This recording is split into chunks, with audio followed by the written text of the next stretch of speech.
नमस्कार, आप देख रहे हैं जम्मू परिवर्तन और मैं हूं सीटू सिंह। बात करें तो किसानों के रिलेटेड एक अहम अपडेट है। हर बार हम किसानों के रिलेटेड कोई ना कोई अपडेट लेकर आते हैं। किसानों के लिए एक खुशखबरी है। ऐसा क्यों कह रहा हूं कि आम तौर पर देखा जाता है दूर दराज एरिए में इस समय जो मक्की की फसल, अब कनक की कटाई के बाद मक्की की फसल बीजी जाएगी, तो दूर दराज एरियो में लोग माल मवेशी और बंदरों से काफ़ी परेशान होने के कारण मक्की की फसल नहीं बीजते हैं। उनके लिए कृषि विभाग की ओर से एक नया तोहफा दिया गया है जो किसान अपनी आय को दुगनी कर सकते हैं। इस विषय पर जब हमारी बातचीत राजेश कुमार सूदन, जो एग्रीकल्चर डिपार्टमेंट सुंदरवनी में काम करते हैं, उनसे बातचीत हुई।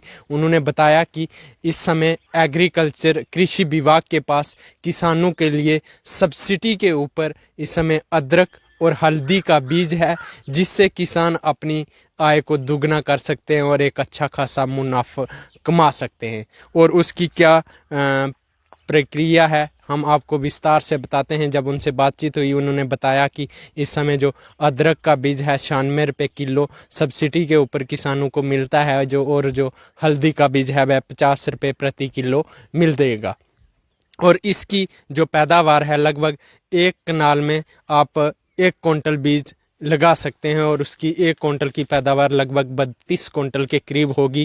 क्योंकि कृषि विभाग द्वारा हर बार कोई ना कोई नया इनिशिएटिव लिया जाता है, क्योंकि किसानों की आय दुगनी करने के लिए जो केंद्र सरकार है उसका भी उस पर काफ़ी जोर दिया जाता है। यही हमारे पास एक अपडेट थी, क्योंकि जो किसान इस समय बंदरों से परेशान हैं, जो मक्की की फसल नहीं बीज सकते हैं, उनके लिए एक सुनहरा अवसर है। वह किसी भी कृषि विभाग स्टोर पर जाकर वहां से बीज ले सकते हैं। और इसका जो सही समय लगाने का जो समय है, ये 15 अप्रैल से 15 मई के बीच में बीज को लगाया जाता है। और इस बीज की एक खासियत है कि इसके लिए किसी भी आपको पार्टिकुलर ज़मीन की ज़रूरत नहीं है, ये कहीं पर भी ये फसल उगाई जा सकती है।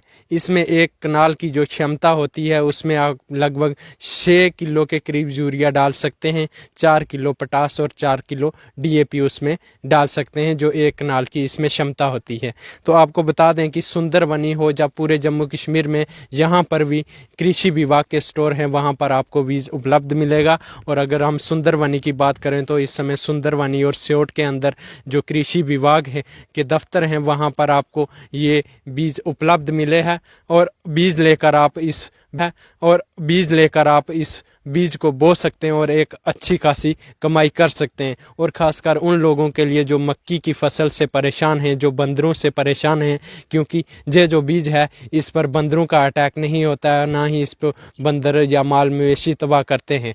ये एक हमारे पास खास अपडेट ही। अंत में आपको बता दें कि KYC की जो डेडलाइन है वो लगभग 10 से 15 दिन बाकी रह चुके हैं। हम किसानों से अनुरोध करते हैं कि जल्द से जल्द अपनी KYC करवाएं, अन्यथा आपकी जो 11वीं किस्त है 2000 रुपया वो आपके खाते में नहीं आएगा। इसलिए और तीसरी सबसे बड़ी अपडेट है कि जिन किसानों को फार्मर के अंदर रजिस्ट्रेशन नहीं किया गया है, वह जल्द से जल्द अपने फॉर्म, किसान सम्मान निधि फॉर्म जो नया आया है उसको भर के फिलअप करके पटवारी से साइन करवाएं और अपनी ज़मीन की नकल लगवाकर बैंक अकाउंट की कॉपी और आधार कार्ड की कॉपी, राशन कार्ड की कॉपी लेकर किसी भी जो भी अपने ब्लॉक के अंदर आपके कृषि विभाग के दफ्तर हैं वहां पर जमा करवाइए और भविष्य में आप भी इसका लाभ उठाइए। आप देखते रहिए जम्मू परिवर्तन।